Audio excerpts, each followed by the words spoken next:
Marcos, capítulo de número 4, versículo de número 35. Os irmãos acharam? Amém. Então, vou ver que você só me acompanha, tá bom?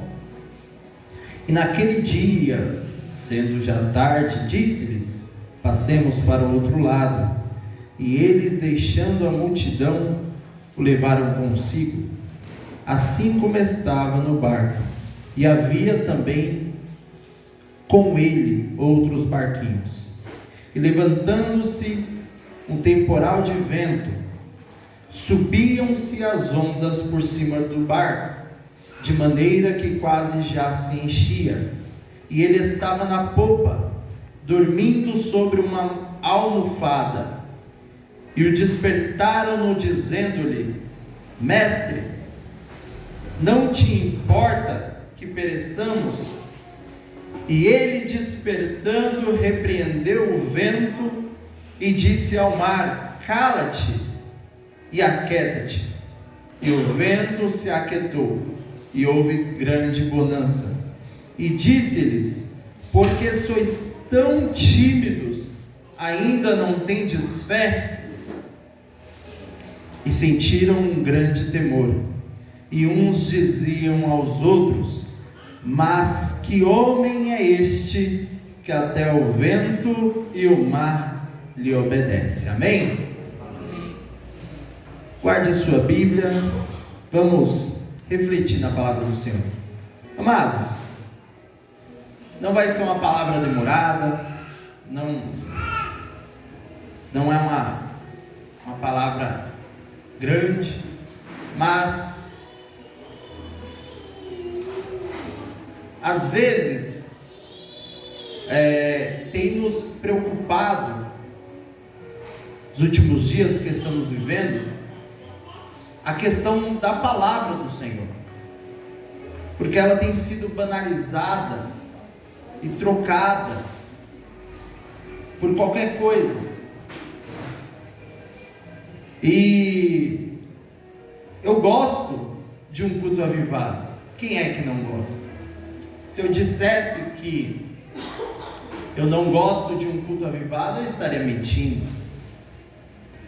Quem é que não gosta de um culto em que um profeta é usado para falar com você de uma forma poderosa? Quem é que não gosta? Se eu dissesse que eu não gosto, eu estaria mentindo. Esse profeta de verdade, é óbvio. O culto, ele é maravilhoso quando nós sentimos a graça do Espírito Santo, quando nós sentimos o poder do Espírito Santo.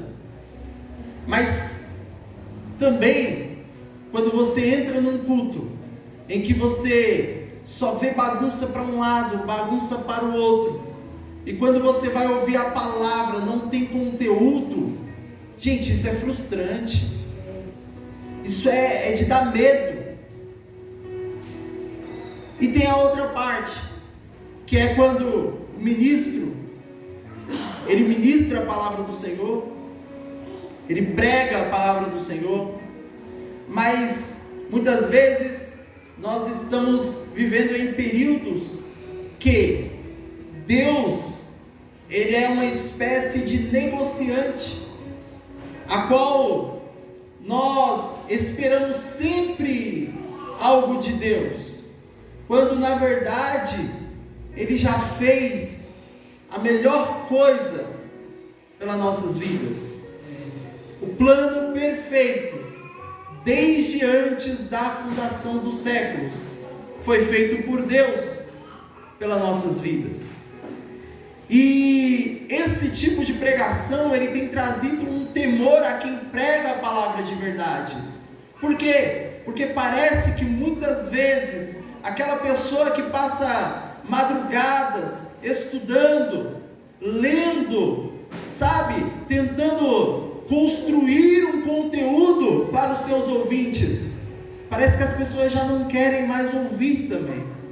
Elas ainda preferem aquelas profecias vazias, aquelas revelações místicas que são igual ao vento, não se sabe de onde veio, nem se sabe para onde vai. Mas eu me esforcei durante essa semana, exatamente para trazer uma palavra para você, uma palavra para a tua vida. E essa palavra, ela não envolve bem material, ela não envolve riquezas ou o que Deus vai fazer na tua vida, não. Ela é exatamente o que Deus ele já fez por você. Ela é sobre exatamente o que Deus já planejou para a tua vida.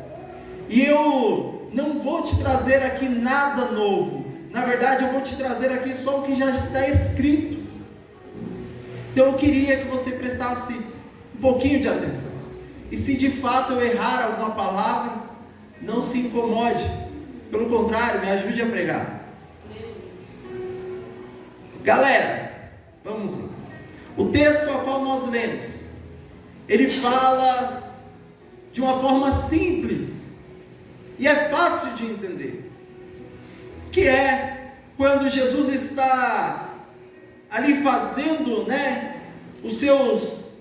dando os seus ensinamentos, falando nas suas reuniões. E a Bíblia diz que eles decidem ir de um lado para o outro daquele mar. É simples de entender esse texto, porque a Bíblia diz que quando eles se despedem da multidão, Jesus ele adormece na popa daquele barco, e a Bíblia ela diz que começa uma grande tempestade de vento, e aqueles homens, eles agora com medo, é óbvio, uma tempestade no mar.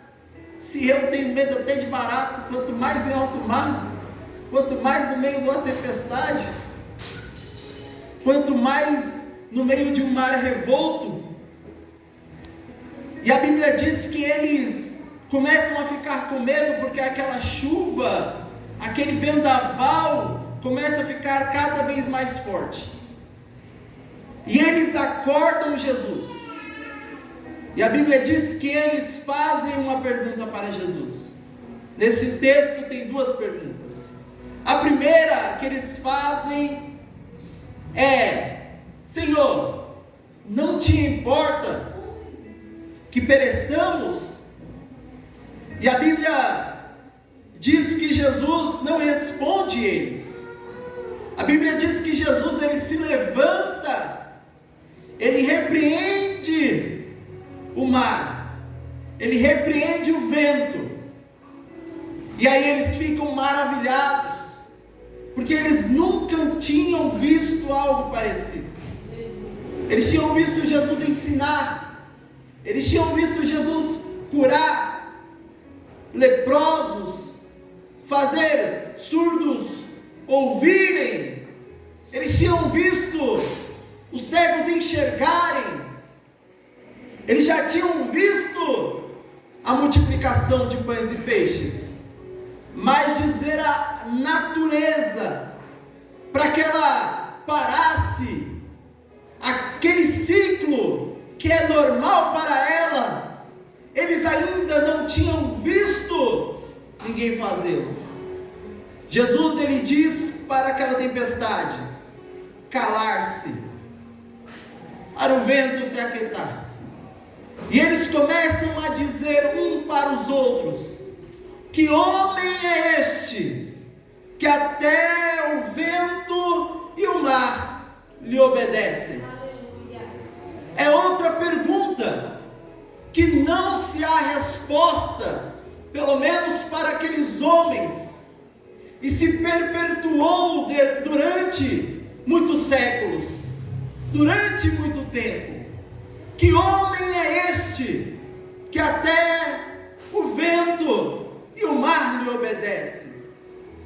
Para nós, de fato, é simples quando nós lemos essa passagem, agora depois de 2000 anos, perfeita nas nossas mãos.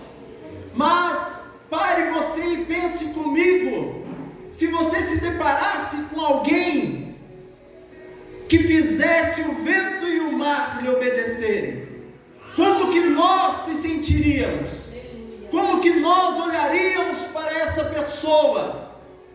O que nós pensaríamos dessa pessoa? O que nós acreditaríamos a essa pessoa?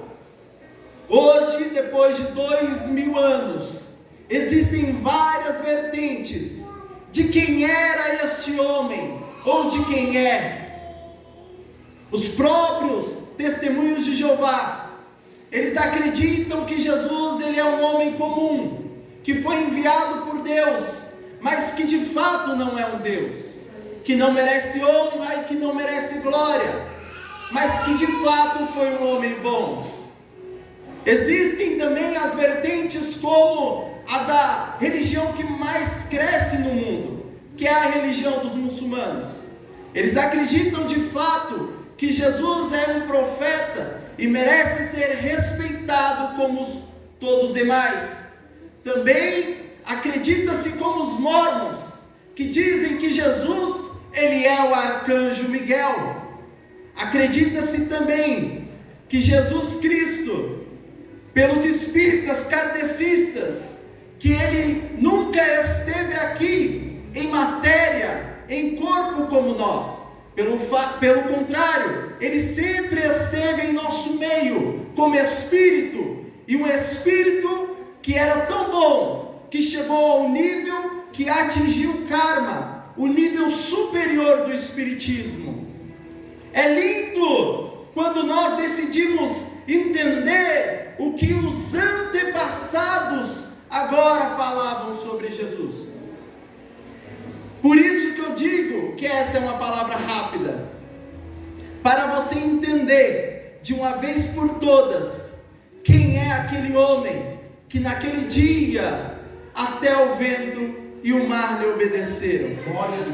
Todas essas religiões, elas estão passando e elas continuarão passando, mas aquele homem que indagou o mar aquele dia, aquele homem que indagou o vento, deu stop ao vento e o mar aquele dia, o seu nome e a sua história e trajetória ecoa pela eternidade. Para o Gênesis, ele é o princípio de todas as coisas. Para a lei, ele é o cumprimento da lei, ele é o sumo sacerdote. Para os juízes, ele é o forte juiz que julga seu povo. Para Samuel, ele é o sucessor do trono de Davi. Para Jó, ele é o grande redentor que vive e se levantará sobre a terra. Para os salmistas, ele é o refúgio e a fortaleza do seu povo. Para os provérbios e os cantares de Salomão, ele é o arquiteto de toda a sabedoria de Deus. Para Isaías, ele é o maravilhoso conselheiro, o Deus forte, o Pai da eternidade, o príncipe da paz. Aleluia! Aleluia, Deus! Glórias ao Senhor. Para Mateus, ele é o verdadeiro Messias. Para Marcos, ele é o ilustre carpinteiro. Para Lucas, ele é o médico dos médicos. Para João, ele é o verbo de Deus vivo. Para os romanos, ele é o grande justificador. Para os coríntios, ele é o esposo fiel da igreja. Para Gálatas, ele é o libertador dos escravos da lei. Para os efésios, ele é a suprema cabeça da igreja. Para os filipenses, ele é a alegria superabundante da igreja. Para os colossenses, ele é a imagem do Deus invisível. Para os tessalonicenses, ele é o Senhor que destruirá o anticristo. Para Timóteo, ele é o único mediador entre o homem e Deus.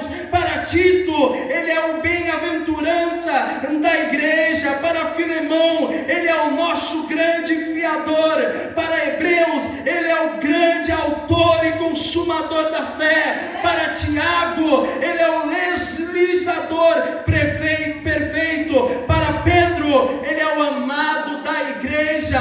Para João, ele é o amor verdadeiro. Para a carta que foi escrita de João ao Apocalipse, ele é aquele que quando João viu, ele não o viu como viu na cruz do Calvário,